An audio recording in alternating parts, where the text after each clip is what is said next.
انا بقول له سيدي المصري، ايوه سيدي وسيدي وتاج راسي، انا والله حاسس بيك بتتعذب وبتقاسي، ومن صباحية ربنا بتجري وتتخانق على اللقمة، وهم من سنين فاتت بيتخانقوا على كراسي.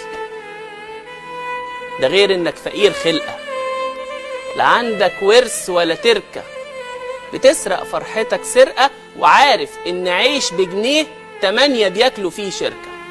عارف، وعارفك من زمان صابر، ولا بتنطقش غير حاضر، لا ليك ماضي ولا حاضر، وكلمة لأ ما بتتقالش.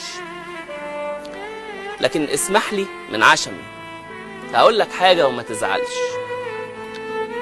أنا شايفك بتتغير، ومن سيء بقيت أسوأ.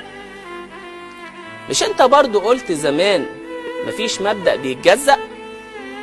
وأديك دلوقتي جزأته ومزقته، وما بتسمعش غير صوتك بحجة إن مش وقته.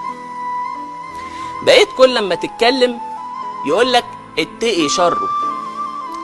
بقى يا راجل بتقتل أخوك وترمي الجثة على كره. مفيش للموتى طب حرمة، وكالأنعام بيتجروا.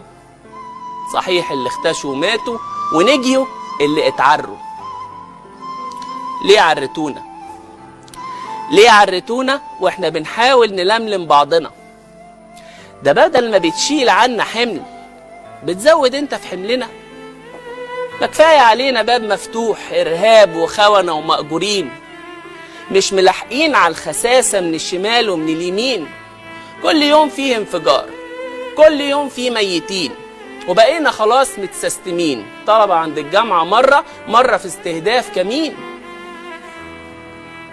ودم كتير يسيل على الأرض، وما زال مستمر العرض.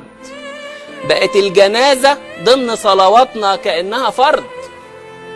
وتيجي انت بعد ده كله وتفجر بعد صبر سنين. ما انا لو في يوم هدعي عليك، ما انا هكره اللي يقول امين. ورغم ده كله في الاخر انا اسف، وكلنا شئنا ما شئنا اكيد اسفين، لان اللي انت فيه دلوقت فاتورة اتأخرت لسنين. لانك ليك علينا حق، ما تمشيش الحياة بالزق، وما تعيش في دوامة، وتتعلم وتتعالج، وحقك تاخده بكرامة. وكلمة أخيرة للدولة، حقوق الفقراء دول أولى. وأنا بحذر اللي جاي ثورة الجياع، مش هيفرق عندها مين اشترى ومين اللي باع، مش هيفرق عندها مين اللي عارض مين قطاع. دي نار هتحرق في الجميع علشان بس صاحبها جاع.